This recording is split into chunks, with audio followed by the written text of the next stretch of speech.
¿Qué tal, amigos? Qué bueno volverlos a ver en 20 minutos por lapatilla.com. Bueno, un resumen de las noticias más importantes. Yo diría que la principal es el tour que tenemos que hacer las amas de casa todos los días, de bodega en abasto, de abasto en supermercado, buscando los productos de la cesta básica. Además, en el interior del país, todo el tiempo estamos rogándole a Dios para que nos llegue el agua y poder así asear las viviendas y lavar la ropa. Y además le rezamos a la Virgen para que no llegue el apagón. Sin embargo, Maduro esta semana ha lanzado una importantísima noticia, ya que están instalando sistemas antiaéreos poderosísimos para proteger al país. Les leo textualmente lo que él dijo. Ya lo estamos instalando en todas las cordilleras, llanos, fronteras marítimas y terrestres del país, para tener una patria inexpugnable y a la cual nadie podrá tocar ni un centímetro. Ay, cuántos muertos hay todos los días en este país.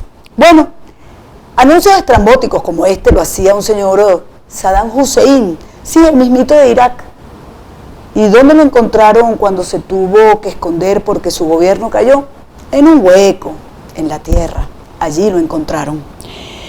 Otra de las informaciones que ha copado principales titulares de periódicos internacionales y nacionales es la negativa de los Estados Unidos a entregarle una visa de turista al futbolista Maradona, el mismo que fue campeón en su época, pero que después ha tenido que someterse a varios tratamientos para desintoxicarse de la droga. Dicen que la decisión, esto lo dice el diario The Sun en Inglaterra, la negativa fue por razones políticas, por la amistad de Maradona con dictadores latinoamericanos, y que por eso los Estados Unidos se distanció de él. Por lo tanto, Maradona va a tener que conformarse con tomar unas vacaciones en la playa de Varadero. A lo mejor lo invitan a la Orchila también, todo es posible. El Bolívar fuerte cada vez es más débil. Así quedó demostrado con la reciente subasta del CICAT. Dicen, porque todo es un secreto, que la paridad fue más o menos de entre 14 y 16 bolívares por dólar. Si eso es así, el promedio de la devaluación fue de 122%. Es decir, amigos, que nuestros cobres valen 122% menos. ¡Qué barbaridad! ¿Por qué tanto secretismo? Para no decirle a los venezolanos lo que ha sido esta macro devaluación, por cierto, la tercera en lo que va de año. Pónganse cómodos porque en breve vamos a estar de nuevo con todos ustedes conversando con el abogado Luis Manuel Mateos sobre un tema muy importante, la persecución que se tiene contra el diputado Richard Mardo. Ya volvemos en 20 minutos por La Patilla.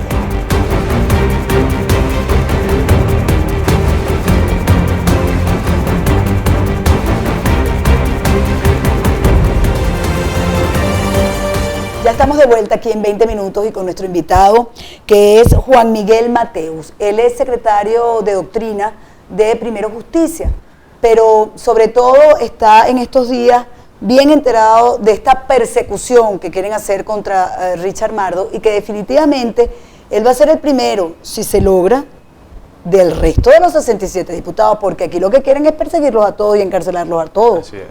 Cuéntenos. Doctor, fíjese, ya han anunciado que le van a quitar la inmunidad parlamentaria el 30 de este mes. Así es. ¿Cómo es eso que ya lo saben? Bueno, muchísimas gracias, Nitu, por esta invitación. Lo que está ocurriendo hay que exponerlo en términos muy sencillos, muy llanos. Es decir, lo que está ocurriendo hoy en día con Richard Mardo es una expresión más de la naturaleza totalitaria de este régimen. Este es un régimen que no tolera la disidencia y por eso aspira a devorarse, a aniquilar toda la disidencia política. En este caso han escogido a Richard Mardo y hay un verdugo, o hay varios verdugos, ¿verdad? Esa es la verdad verdadera. ¿Hay varios? Sí. El móvil de fondo, pues es que los resortes del poder están siendo movidos por Tarek El Aissami y por Diosdado Cabello. Son las dos personas del régimen más interesadas en que Richard Mardo salga de circulación. ¿Pero por qué está interesado, por ejemplo, el gobernador de Tarek? ¿Por qué? Porque Richard Mardo se ha constituido en una opción real, seria, para la alcaldía de Maracay. Y eso es una piedra en el zapato, es una piedra de tranca para Tarek en el estado Aragua. y por eso mueve esos resortes del poder. ¿Y para Diosdado? Para Diosdado Cabello, porque sencillamente él sigue pensando que la Asamblea Nacional es su finca, es su feudo, que puede gobernar la Asamblea Nacional. Pero es su con finca y no es su finca. feudo, porque además ese señor tiene 17 recursos que se los introdujo, por cierto, el gobernador de Miranda, y a él nadie lo toca, nadie lo investiga, es el presidente de la Asamblea, nadie le allana la inmunidad. Es que eso es parte del cinismo de todo este caso. Es decir, el personaje que todos sabemos que es más corrupto en este país está alzando la bandera de la lucha contra la corrupción y comienza a perseguir a los diputados de oposición. ¿Qué hay que decir en este caso? Que es una ocasión muy importante para desnudar, para develar la verdadera esencia de este régimen. Es decir, este régimen no nos deja otra opción distinta a luchar de una manera muy enérgica, muy contundente en las instituciones, en la opinión pública, pero también en la calle. Si uno examina el itinerario de lo que ha ocurrido hasta ahora, hay que decir lo siguiente, Nito. Hace 2 días, el Tribunal Supremo de Justicia, en silencio, de espalda a la opinión pública, dictó una sentencia nefasta, por cierto, en la cual decía que había mérito para enjuiciar a Richard Mardo. Un mérito que la Sala Plena del Tribunal Supremo de Justicia lo estima en torno a unas pruebas forjadas, y eso es delito, que se sepa bien, unas pruebas forjadas por Diosdado Cabello y por Luisa Ortega Díaz. Ya va. Cuando usted me dice unas pruebas forjadas, ¿qué me quiere decir? Que son unas pruebas inventadas. Que son unas pruebas falsas. Falsas. ¿Y ustedes pueden probar que son falsas? Sí. Y es más, las pruebas que incriminan a Richard Mardo, que son las últimas, las que pondera el TCJ en el antejuicio de mérito, no tienen nada que ver con las primeras pruebas que aportó Diosdado Cabello. Tú recordarás aquella sesión en la cual Diosdado Cabello apareció con un cheque grandote, sí, claro, etcétera. Se descubrió que todo aquello era una artimaña y en el propio régimen entendieron que esas pruebas no bastaban para incriminar a Mardo y tuvieron que forjar unas nuevas. Pero a lo que voy es a lo siguiente: tenemos un contubernio, tenemos una confabulación, tenemos un entramado de corrupción entre Diosdado Cabello, presidente de la Asamblea Nacional, Luis Ortega Díaz, fiscal general de la República, y Gladys Gutiérrez, presidenta del Tribunal Supremo de Justicia, para de una manera vil, de una manera inconstitucional, sacar de en medio a un diputado del pueblo, a un legítimo representante del pueblo. No hay mayor cinismo, no hay mayor forma de injusticia que aquella injusticia que deriva de la corrupción de las instituciones. Y en este caso, pues son 3 instituciones muy importantes: la Asamblea Nacional o la Presidencia de la Asamblea Nacional, el Ministerio Público y el Tribunal Supremo de Justicia. Ahora, ¿qué tenemos que decir, Nito? Dígame. Muy importante. Esta persecución no es una persecución contra Richard Mardo, él es el sujeto inmediato. Esta persecución no es una persecución contra Primero Justicia. Esta persecución es una persecución contra toda la oposición democrática y es una humillación al pueblo de Venezuela. Por eso todos tenemos que crear las condiciones para que sea posible, Nito, y esto tenemos que repetirlo. ¿Y cómo vamos a crear las condiciones? Una y otra vez, crear las condiciones para que sea posible la lucha de calle. Es decir, se nos metió un complejo en la cabeza. Ya va, doctor. Porque nosotros los venezolanos, el 15 de abril, el 16 de abril, queríamos salir a las calles a defender el triunfo de Enrique Capriles Radomski. Y ustedes mismos desde Primero Justicia nos pararon. Sí. Ahora usted me va a decir que vamos a salir a defender a Mardo. ¿Han cambiado de opinión? ¿Qué es lo que pasa? Yo creo que la historia, Nito, aquí frente a las cámaras, pero también te lo digo con toda honestidad, la historia sería distinta si verdaderamente hubiéramos ido a la calle aquel miércoles 17. ¿Usted no tiene miedo que lo expulsen de Primero Justicia? No, para nada, todo lo he dicho adentro, lo he dicho afuera. Y sería distinto porque salir a la calle es una manera de resistir la injusticia, de no consentir la injusticia. ¿Qué es lo que pasa, Nito? Que se nos ha metido un complejo en la cabeza. El régimen criminaliza la protesta y no solo la criminaliza, sino que la persigue, la disuade con el paraestado, con el miedo, con los colectivos, etc. Y nosotros hemos comprado malamente la idea de que salir a protestar, que es ejercer un derecho constitucional, es golpismo. Y no es verdad que toda forma de protesta sea golpismo. Eso no es verdad. Tampoco es verdad, y esto tiene que ver con la dirigencia, y va en una línea de examen crítico, tampoco es verdad, y esto tiene que quedar muy claro, tampoco es verdad que la dirigencia política de oposición es imprudente si llama a la gente a la calle, porque eso es exponer a la gente a peligros. Los que son responsables de la violencia y de esos peligros son la panda de bandidos que nos están gobernando. Me impresiona mucho porque cuando uno ha hecho estas afirmaciones que usted está haciendo hoy, la catalogan de radical. No, pero a mí me han dicho muchísimas veces que yo soy una radical, pero yo no tengo ningún complejo, doctor, porque yo soy radical. Yo soy una radical por la justicia, soy una radical por la democracia, soy una radical por el derecho a la protesta. Pero eso es veneno puro. O sea, catalogar dentro de la oposición que hay unos que son radicales no tiene ningún sentido, porque los que verdaderamente han destruido la convivencia política en este país y han sido radicales en el sentido de que lo han hecho a fondo y muy bien, son estos personajes socialistas y de la revolución bolivariana. Fíjese que yo le quiero... Esa manera de enfocar la lucha de calle como radicalismo es perversa y favorece al régimen. Hay un ensayo, Nito, que es precioso, de Karl Jasper, que se titula La lucha contra el totalitarismo. Y él comenta que en esa Alemania nazi hubo un momento en el cual los propios adversarios del régimen nazi, eran capaces de defender al propio régimen en cuanto a su legalidad, a su constitucionalidad, porque ese es el virus totalitario. Claro. Pero lo que te decía es que no es verdad que seamos imprudentes, y tampoco es verdad, Nito, que si vamos a la calle a defender la Constitución y los derechos, seamos unos provocadores. No es verdad que salir a protestar por los derechos sea provocar. Lo que sí es verdad es que como ellos son totalitarios, ellos no pueden contenerse y no pueden jugar un juego distinto de la violencia.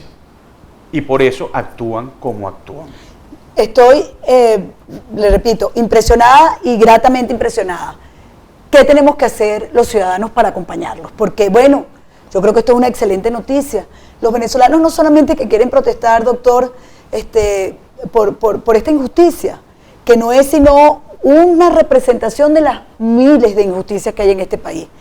Es que en este país no hay papel toalé, es que en este país no hay harina para hacer las arepas, es que en este país no hay café, es que el azúcar escasea.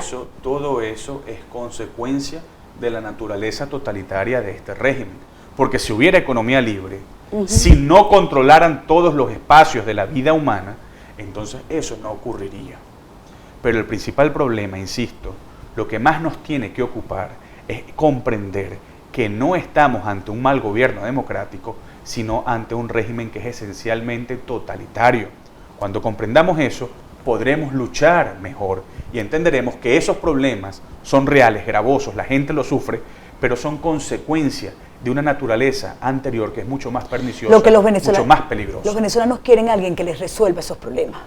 Los venezolanos no les interesa quién es Snowden, no quiere una batería antiaérea para proteger. No, el venezolano quiere no caer muerto en la esquina de su casa. Así y no por una bala del cielo, porque venga un país extranjero a atacarnos.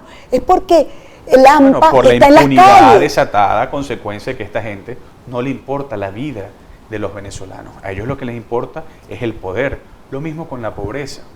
Ellos se ufanan de decir que luchan por los pobres y no es verdad. No le importan los pobres, les importa el poder. Este régimen es una máquina de engendrar pobreza y eso es este socialismo que todos sufrimos. Retomando el tema de Mardo que nos trajo aquí. El señor Pedro Carreño, el mismo que dice que nos espían por el DirecTV, ese señor ya, digámoslo así, en el argot deportivo jugó adelantado. Así es. Porque él ya dijo que le van a levantar la inmunidad a Richard. Así es. El 30 de julio. ¿Cómo lo sabe él? Bueno, lo sabe porque hay una macolla, hay un contubernio entre Diosdado Cabello y él es el operador de Diosdado Cabello, todo el mundo lo sabe. Diosdado Cabello tiene un brazo ejecutor y ese es Pedro Carreño. Y por eso Pedro Carreño, que además es el presidente de la Comisión de Contraloría, ya dijo, sin haber recibido notificación de la sentencia del TCJ que declara el mérito, injustamente por cierto, y sin haber respetado el derecho a la defensa de Richard Mardo, pero Pedro Carreño, sin que hubiese sido notificada esa sentencia, ya anunció, atentos con esto, porque es muestra inequívoca de la determinación de injusticia y de enjuiciar a Richard a como dé lugar, ya anunció que el 30 de julio se va a levantar la inmunidad parlamentaria de Richard. La gran pregunta aquí es la siguiente, Nito. ¿Cómo lo van a hacer? ¿Con mayoría Esa simple es la pregunta. o mayoría... O ya ustedes, y usted, señor Carreño, en nombre de Diosdado Cabello, logró, por operación política, de poder, de autocracia, usted logró que el Tribunal Supremo de Justicia declarara el mérito. Ahora la gran pregunta que usted tiene que responderle a los venezolanos es ¿de dónde va a sacar usted los 2/3 de los votos, la mayoría calificada, para levantarle la inmunidad parlamentaria a Richard Mardo? No puede hacerlo. Y si lo hace, entonces está quebrando el Parlamento, está quebrando la convivencia política en esa institución, que ya lo han hecho, por supuesto, y está dando lugar a otro tipo de lucha. Tendremos que luchar de otra manera. En medio de todo esto, doctor, y ya nos quedan 2 minutos, están llamando unas elecciones en diciembre. A los demócratas nos gusta votar, efectivamente que nos gusta, pero ¿en qué condiciones? Sí. Mire lo que está pasando con el Parlamento.